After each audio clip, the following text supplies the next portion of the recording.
Great to have you here. Second largest podcast. Such an We're honour, at 50 million at the moment. 50. Well done. Harry, you fit a crazy amount into your day. I want to start off just getting to know you a little bit more as a person. You're doing like 30K steps every day. You're doing marathons with your mum every weekend. You're speaking to multiple LPs every week. Like, what does your week look like? How do you fit it all in? I think venture is actually a lot easier than people make it out to be, in the way that our job is to find great talent before anyone else. I always remember Doug Leone sitting me down and saying, hey, Sequoia will always do pre-seed investing because the only thing that matters is finding the best talent before anyone else. And I think venture is much simpler than we make it out to be. We need to find the psychologically unhinged. We need to find the completely fucking deranged. I don't know if I'm allowed to swear. Yeah, swearing's encouraged. Oh, great, okay, thank God. Is it recorded? Yeah, it's live streamed everywhere in the Wonderful, okay, great. How to get cancelled in real time. But it's about finding the absolutely committed beyond belief. And the truth is, like, I have nothing else in my life. Like, there is nothing I will not do to win this game, and there's nothing I won't do to get another percentage point on the boards. And what helps with that is when you're completely unhinged, it helps because when you see someone else like that, you're like, oh, I get it. And we see each other. And so actually, detection for me is simpler. You're looking at me right in the eye. Do you see that in me? I don't blink. But really, it's true. And I think we kind of fetishize or romanticize entrepreneurship today, where everyone wants to be an entrepreneur. It's fucking painful. It's like eating glass. I mean, fundraising is a nightmare for most people and 99% of the time. I'll never forget, one of my dearest friends, one of the founders of Calm, said to me, fundraising is very simple. You have to repeatedly get punched in the face and learn to enjoy it. Not like, oh, that's part of it, but like, I actually fucking feed off this. And you do. And so it's not normal. And you should tell the people around you that it's not normal, because you kind of have to set a barometer that they need to adjust themselves to. I mean, my poor mum, Jesus Christ, I walked with her a marathon a weekend, which, by the way, she's 60 and she's got MS. She was told she'd be in a wheelchair 15 years ago, and she does a marathon a weekend with me, and she does Pilates for 3 hours a day. She's unhinged too, clearly. But I walk with her, and I just margins matter. I'm talking about unit economics for AI companies. And poor woman, she just has to kind of put up with it. But I set the barometer for kind of how nuts I am. Yeah. You buy her great chocolate cakes. I've seen them. I buy her a lot more than chocolate cakes to eat. Deranged people. So are you getting this sense from people, from founders, just like through the chemistry, from the connection, or are you asking specific questions? I ask specific questions. And for years, I was actually quite scared to be myself because I thought that people wouldn't like me. And then I was myself, and I realized that people didn't like me. That wasn't a joke, though. Really, it's true. But the thing that you actually get used to is the customers that you want align with you, and the customers that you don't. When I talk about 996, when I talk about unwavering commitment, when I talk about obsession, for all the people that go, oh, well, you can do this, and you... Well, that's fine, you're just not my customer. And it's not wrong, you're just not my customer. And so I think I've felt a lot more comfortable over time being willing to alienate people. And actually, any great brand, you have people who are for or against you. Nike and Adidas, McDonald's and Burger King, Apple and Windows. And I think I've just got a lot more comfortable, honestly, being disliked. Jesus, I need therapy after looking at the comment section of a podcast. It's brutal. But if you're not, if some people aren't hating on you, then you're not pushing things hard enough. You're not being punchy enough. Absolutely. And that's what I kind of love about the current state of media and venture, which is it is so competitive. It's so competitive, which means we have to be better. We have to think differently. This year we looked at our numbers, honestly, and at the start, they were starting to flatten. We were at about 30 million a month, and they were starting to flatten. And I'm going, shit, the world is getting tired of a billion-dollar founder talking about management lessons. And they are, by the way. If you want to do anything in content today, broadly speaking, and this is without going into kind of verticalization of content, which we can talk about, but the only thing people give a shit about is news and analysis, They want to sound smart in the office and at a dinner party. And then second is AI from leaders like your Sam Altmans or your Demis or your Darius. That's it. Those are the shows that we do. It's unbelievable how binary people are in terms of what they want. And I can confirm, so I checked with Jaden, who's at 20VC before this, and Harry genuinely works more than 996. So that is fully confirmed, verified. When you were 18 and you started 20VC, you spotted that there was an opportunity in podcasting. Yeah. What's the gap now that if you were 18, you would exploit and take advantage of? Yeah, so I also realised I didn't ask any of your question beforehand, which was like, what questions do you ask to unravel? Let's have the questions. Yeah. It's actually important because so many, I don't care what any of the companies that we invest in actually do. I'm probably the only, and everyone's like, what the fuck? I really don't care. And by the way, I will tell the founder that I don't care. And I don't mean that in a disparaging or a lack of care way. I just put so much emphasis on you. Markets change, products change, traction changes, COVID comes. The thing that unwaveringly stays the same, my insurance when I invest, is your resilience. I don't care what your pricing model is. Seriously?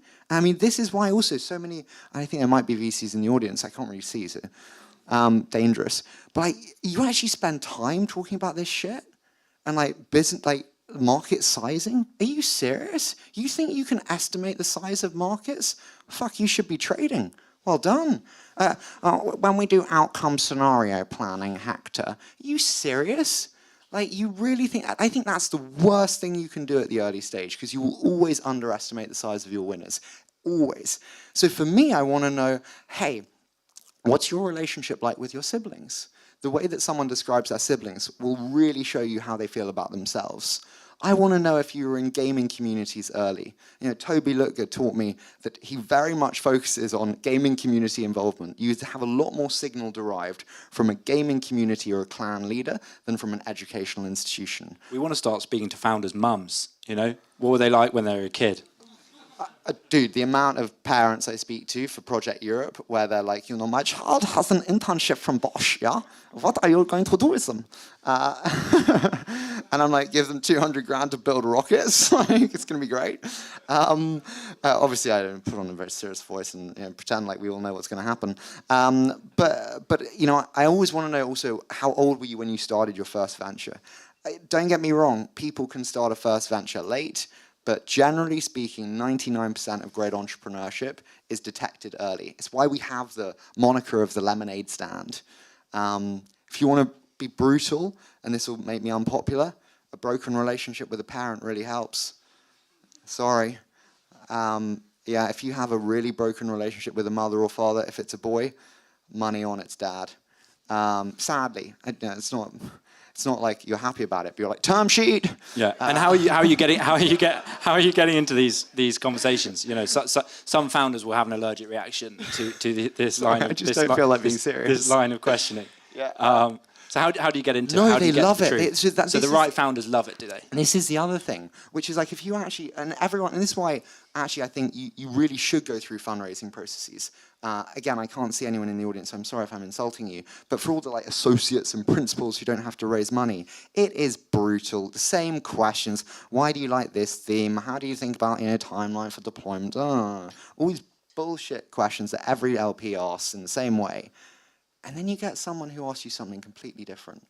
And someone who actually really cares about you and sees you in a different light. The customer experience is amplified so much. For a founder that's on the 5th fundraising call of the day, to suddenly have someone talk in the way that you talk to them, wow, that's really cool. Yeah. So I said maybe you don't want to answer what's the next opportunity? Which is, I'm just 2 secs. Like, we don't spend any time on customer experience for founders, and it's like really offensive to me.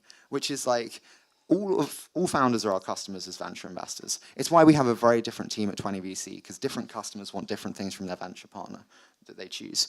Like, for us, we will never, and some founders don't particularly love this, and in which case we don't have to do it, but we will never not record a call. Why? Because the second call with a VC should be a progression on the first. The amount of calls where you meet an Excel or an Index or a big brand, and it's like the associate meets first, and then the principal meets, and the principal asks, oh, tell me, how did you like technology? And it's like, well, I just said that to the associate. Every conversation needs to be a step function improvement on the last. You do that through thinking like, hey, we're going to record the calls, we're going to monitor them as a team. Sorry. What would I do if I was an 18, 20-year-old? If you're 18 today, what would you do? How would you break in, if anything? Or we can move on to number 3. No, it's not. I don't like getting older, to be honest. No, I really don't. Like, I'm 30 next year. That's not young. Like, that's like, I feel like Wayne Rooney, you know, where people are like, oh, he's so young, and then it's like, oh shit, he's not that young. Yeah. And so I really don't like it. And I thought the other day in the gym, where most thoughts happen, would I trade every dollar that I have to be 18 again? I thought, fuck no. No way. No. But what would I do if I was 18? I would definitely focus on specialization earlier. One, I would 100% obviously be in content, but the thing that people forget is 1,000 true fans. The only thing that you need in content is 1,000 true fans, and this is where everyone goes wrong. So I would do a very specific content series. I would interview the world's biggest CFOs and talk about resource allocation. By the way, there's like a $10 million business right there just in software that sells to CFOs and does accounting and planning. So you have an amazing kind of revenue stream there. But I would do specialized content for a small audience and then expand and expand and expand from there. Okay, and again, winding back to 18-year-old Harry, were you thinking 2 steps ahead? Were you thinking, right, this is my route to being a VC? Or was it, this is something I'm passionate about, let's see where it goes? No, it's one of the most annoying things for me, which is people like, oh, and then the funds came, huh? It's like, no, it was always a very specific route into venture. Every founder that I meet, I always ask, like, what is your insight development? And an insight development is, what is a way that you see the world that other people don't see? They don't share it with you. And, you know, when I was 18, I thought that we would see the commoditization of venture, meaning that there'd be this huge supply side increase, lots more money coming in, and differentiation goes to shit, basically. And so I thought we'd see that. And then I thought we'd see, and I'm slightly to blame for this, but like the celebritization of VCs, with brands being in the people, not necessarily in the firms. Kleiner Perkins used to be this brand. Now it's your Keith Raboy, it's your Eli Gill, it's your Josh Kushner. And I believed we would see that. And so the media company was really a platform to enable that. And then I very much wanted to build funds on top of it. But we wouldn't have the funds without the media company. I wouldn't do venture without the media company. Well, I guess it got you into Stride before even 20VC. Yeah, I mean, 100%. Yeah. Like, I mean, it got me into, I remember I got rejected by Excel and Felix, and I don't normally name names, but it's like 5 p.m. and so I'm just like, fuck it, I'm just too old and I just don't care anymore. And they both wisely rejected me. I was like 18 years old. I'm very, like, it was probably the right thing that they rejected me. But I just remember going to San Francisco, and I was like, I got to be so good that you can't ignore me, because there's just no other way. Like, there was a small scene in London, and honestly, I had nothing. I dropped out of university. The show made $2 or $3 grand a month, so sure, it's good for an 18-year-old, but like, you need to work. And actually, sometimes burning the boats is one of the most valuable things you can do in life. And I literally burnt the boats there because I just had to make it a success. But it was so clear back then. I mean, I remember being in a board meeting with Fred Destin. I don't know what year it would have been, about 2021 probably. Company was raising 50 million, and we were like, okay, well, we're going to need to make a lot of intros for that to happen. Like, and Fred was like, well, don't worry, I've got my secret weapon. And you were, even by then, probably the best connected VC in the UK, Europe, maybe the world. And I'm sure you helped make that round happen. But it was that being so well connected, that is a superpower in venture, and presumably that is what's got you.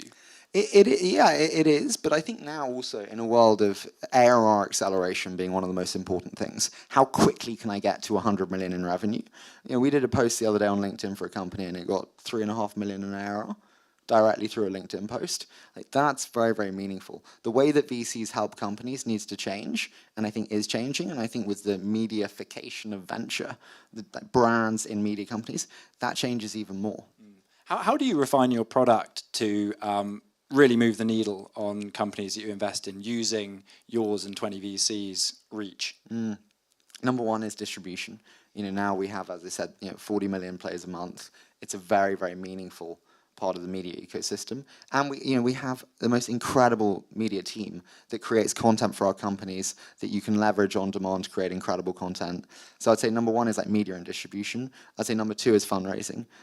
Being able to raise cash is one of the most important things you can do as a founder, and being able to raise the best cash. And in a world of AI, king-making is more important than ever. What is king-making? King-making is where signal is derived from the person and the quantum of cash that you raise. So if you look at like a Harvey and a Legora in the AI legal space, they've raised so much money so quickly, they've king-made. If you're in the AI legal space, honestly, what every single person is doing right now is going, do I want to go off against Harvey and Legora?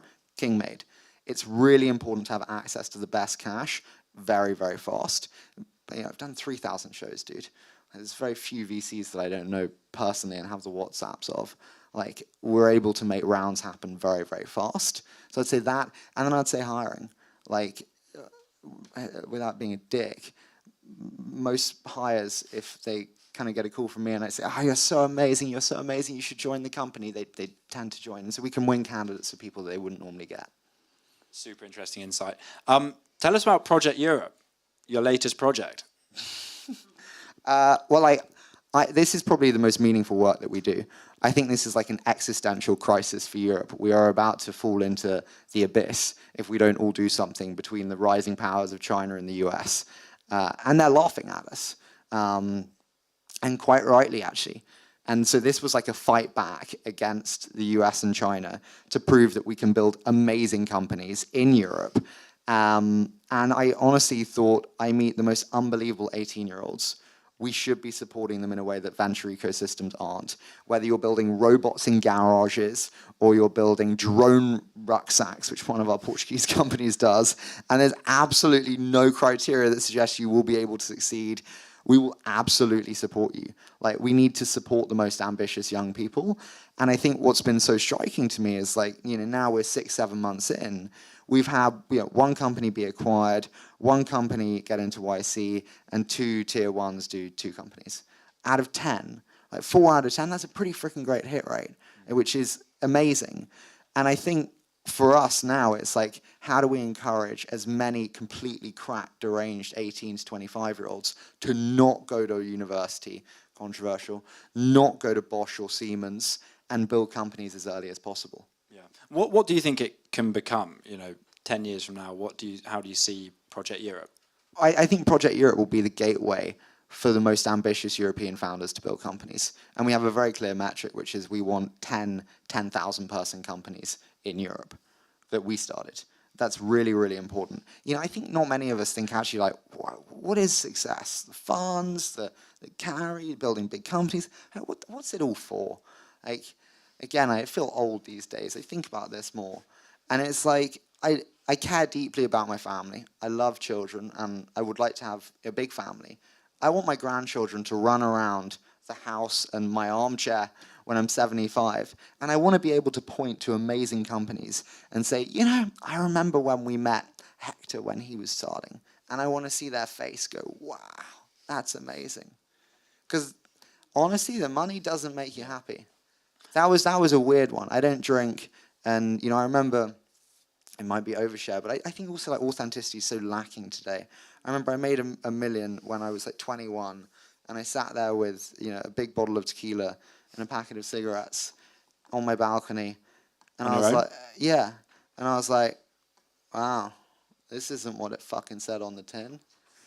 So what's still driving you then? Mostly coffee. What's still driving? We have to. It's that, and this is a real thing. I actually really believe that richer investors and richer founders tend to make better founders, because you lose the downside fear.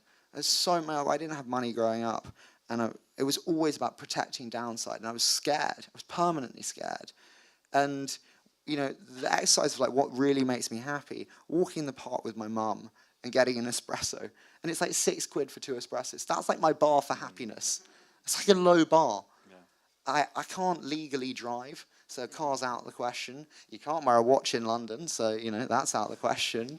I'm really messy, so a big house is out of the question. What's it about? It's about winning. And this is where you can. This is why I love being a VC. You're like a therapist. You're like, well, why are you so obsessed about winning? We have to win. There's no other way that we can do this without winning. And I wouldn't do it if we didn't win. But then it's like, well, why do you need to win? It's this desperate insecurity that you're like worthy. And that's the truth. Has that drive changed in any way over the years? Do you think it will change? You know, once you have your big family, you know, maybe you do have a bigger house that's very messy. Do you think no that cars. with no cars, a driver or two? Do you think that drive will change? No. No. Because that would mean that I become secure.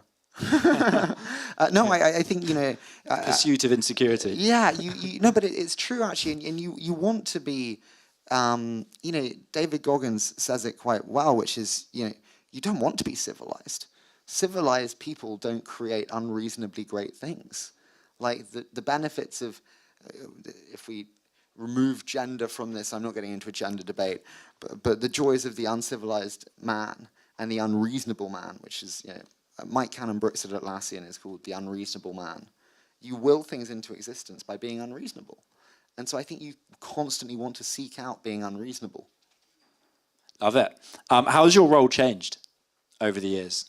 I mean, I love to think of you know, you're working like 10-10-7, maybe we could call it, or something like that. But working super hard, you're hustling. Are you still a pure hustler, or has your role changed? Are you now a leader, a manager? Like, you know, how have you navigated that change? Yeah, and it's not actually easy. I didn't find it like supernatural to like just you're a leader and there's teams and there's people, and I really learned that like most of the things that we're taught are complete crap, like culture, like we have a culture, it's kind of crap actually. Like one, it's mostly fluffy and full of shit, and two, your job as a leader is to work an orchestra. You got a flautist, you got a violinist, you got a saxophonist.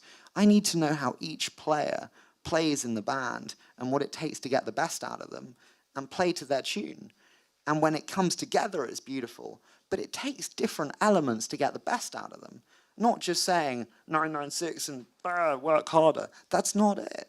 You need to be able to understand the nuances of your team to get the best out of them. So I think there's that. I think like understanding leverage. Like I walk in the park every morning, and I think a lot about what I can do to elevate myself out, to do things that really matter. You said I meet 2 LPs every week, probably more. One of the biggest mistakes managers make, and it's like, fundraising's hard. It's because you didn't prep, and that's on you. I know it sounds hard, but you just didn't. How many managers meet great LPs consistently when they're not fundraising? They build the trust, they build the relationship. I meet 2 new LPs every single week. At the end of each one, I say, you know what, Hector, this was great. I really feel like we connected. Amazing how many connections I can have. Who are 2 or 3 great LPs that you think I should meet? Oh, well, you've got to meet Sarah and Simon. That's fantastic. If I do a forwardable email, will you introduce me? Every 2 brings 4 more. And then every update that we send out, guess what? I write a personalized email to every single one. Hey, Hector, I hope you and Simon are having fun at episode 1. I love that investment you did in Lawhive. Oh, wow. Thank you so much, Harry. Unbelievable. We have like a 96% response rate for non-LP emails that we send out. I sent out last time was 197 to non-LPs. Like, that's a... Fixers doing those for you. I wish. But that's a lot of... I mean, that is like all day on a Sunday. I will get a big pot of coffee and just send 197. That is how you fundraise efficiently. Well, it's hard, but that's it. Harry, you know a bit about what Onstage is doing. Obviously, you're running Project Europe. Like, what can we do together to change Europe and to bring about what Europe needs? Like a bit of a vibe change. Like, we're also fucking depressed and miserable all the time. No, we can't do that. That's a crap idea, isn't it? Like, why don't we all believe a little bit more that we can do something? You know, I look back now and, 18-year-old in a bedroom starting a podcast, raising over $900 million. What? Really? Come on, give me a break. Yeah, kind of possible. And so I think we could all be a little bit more positive. Let's not look to the US and be like, I wish we were like Silicon Valley. You know what? Silicon Valley fucked up badly because they started shitting on us. And maybe getting in trouble here. But it's a really bad idea to punch down. Silicon Valley did well when they showed us the way and just let us watch in awe.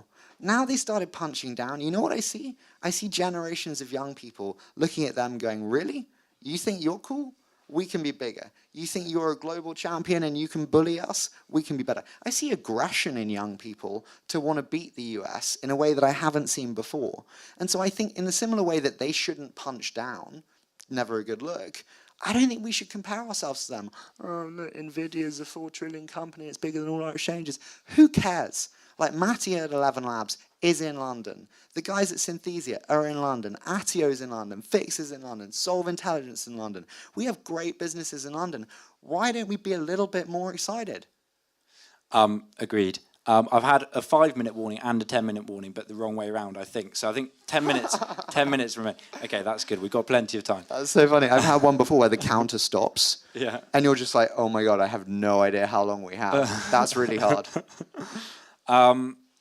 So, tell us, do you think this era is more about discovery? Or do you think there's a bigger change in how founders are raising? Like, is it all about finding the best founders before anyone else?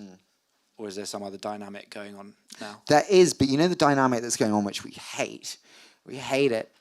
Process.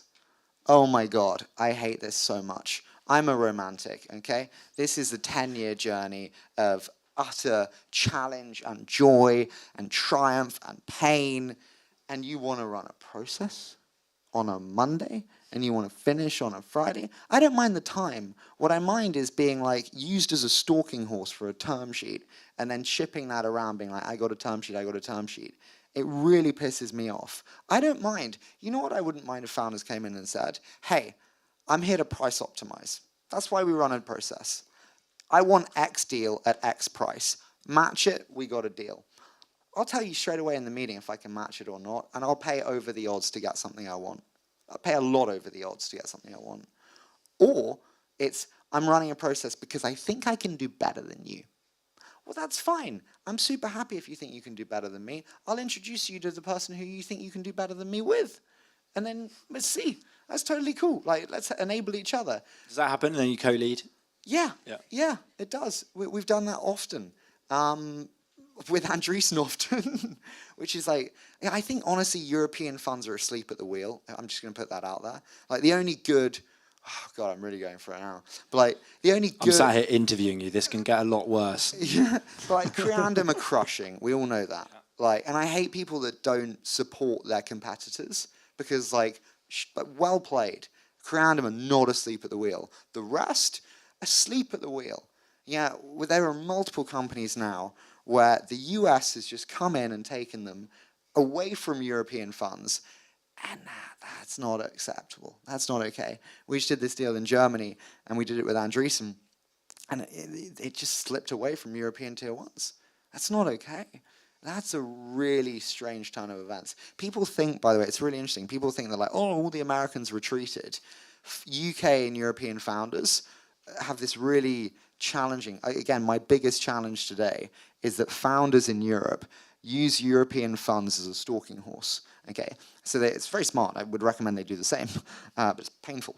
But essentially it's like, go to European funds 3-4 days, get term sheets, and then go to Silicon Valley, go, we have term sheets from Europe, and then you will most likely be able to start a really efficient process. But you're used in Europe as this catalyst stalking horse, and then you just have to wait. That's painful. Yeah. But this is why winning is so important. Like venture is a hard asset class anyway. If you don't win, tough. There's 2 types of deals today. It's like I win the most competitive, most popular, most obvious deals, or I think I'm going to go completely outside of the realm of normality and I'm going to find some random shit that no one else sees. That's the 2-way to play venture, I think. And I don't think enough funds think about which camp they're in. Yeah, and lessons from the thousands of people that you've spoken to, some of the most successful people on the planet. Are you able to sort of distill their insight and use that to best effect with building your own business, building 20 VC? 100%, but also just like private mentorship. Yeah. Doug Leone has been phenomenally helpful to me as a mentor. Pat Grady from Sequoia has been amazing. Mickey at Ribbit. Yeah, there's so many great things. It's all just like micro decisions. Like you're running a business, it's about making the best decision you can, like as much of the time as you can. Probably only, 60% of your decisions have to be spot on. It doesn't matter if you get some wrong. Are you going to these people for specific Very decisions? specific things. And I was told the other day a great one, which is like, you're never wrong to do the right thing. And the right thing is often the hardest thing. And actually, it's so true. But it seems obvious, but it clarifies so much of what we do and how we think. And so I use it for very specific situations. And what's got you here won't get you to the next stage. For a long time, I played on my age. It's a cheap, easy way to win, to get impressiveness. Oh, 19, and you did this. I'm not 19 anymore, you know? You want to hit insecurity? For years, I was terrified about being Macaulay Culkin. You know Macaulay Culkin? Home Alone? Yeah. Where's he now? Oh, his brother's in Succession. Oh, great, I love Succession. My brother calls me Kendall Roy, which I find incredibly rude. But you're a bit proud of it. Yeah, I slightly love it. But I can't remember where I was going. Well, do you have a quick fire? I haven't got a quick fire. You don't have a quick fire? I've skipped some but you're the questions number so we one can string podcast. them together. You're riding unicorns. Yeah, it's Did you think of AI updating these it to days. decacorns? Huh? Not decacorns? Because We that's the other only truth. invest That's in the other decacorns. truth, though, which is like unicorns isn't enough. Yeah. Unicorns Copy is that. not enough. Good It sounds super awful, and I'm sorry to say it, but like $1 billion, say you come in with a 10% entry and you get diluted 50%, you're at 5% when you sell for $1 billion, 50 million. We have time for one more question. I'm sorry. So, last 10 years, it's all been podcasting. Like, do you think? I mean, you talked about the flattening out. I mean, it's not all been podcasting. I have done some other things. That's the first time I've been out of a recording studio. Podcasting and gym. And the next 10 years And is, fun. what's the next 10 years? Like, do you think podcasting's gonna keep? It's gonna be a thing. Gonna be a thing. Video. You've moved into video a bit more. Yeah. Short form. Do I think else? we'll keep Books? going with media? Oh, fuck no, we've been offered so many book things, and I'm like, no, I tweet because I can't write. I don't read. I don't know if you ever like watch the Collisons and there's like the bookshelves behind them and they've read every book ever written, and you're like, gosh, I struggle to get up in the morning. Well done. No, I think a lot about the next like 30 years. This is another thing, like any founder that's like, oh, my next thing. Like, I don't have a next thing, like death, but like, other than that, I'm pretty... Not that old. No, but like, I don't ever want to do anything else. And it's so important to have like extremely long-term views on the next 30, 40 years. And so, yeah, I think implicitly that we need to continue to build new products that founders want to buy, whether it's Project Europe, whether it's we have these sub-funds, 20 sales, 20 product, 20 growth, where we have the best operators from these different fields all working under the 20 VC umbrella, whether it's growth funds, whether it's public funds, whether it's fund of funds, whether it's secondary funds. Our job is to continuously evolve to our two customers. And there's two customers in venture. There's LPs and there's founders. And they're equally as important in many respects. Like, you don't have a business if you don't have LPs. I don't think enough people really appreciate the partnership on that side either. Like, huge debt of gratitude to them. But we have to keep evolving. And like, I think venture is helpful now because it is so competitive. And so you're forced to be better every single day. Harry, it's been an absolute pleasure having you on I was about to say on the show. This isn't Riding Unicorns. Having you on stage. And yeah, I mean, you've given us a ton of insight about, growing 20 VC, about... Dude, I'm terrified about this being live streamed. I'm like, oh. Next few years in Europe, lifting the a little bit on, what makes Harry as well, which I think we all really appreciate. So can we all put our hands together, please, for Harry Stebbings?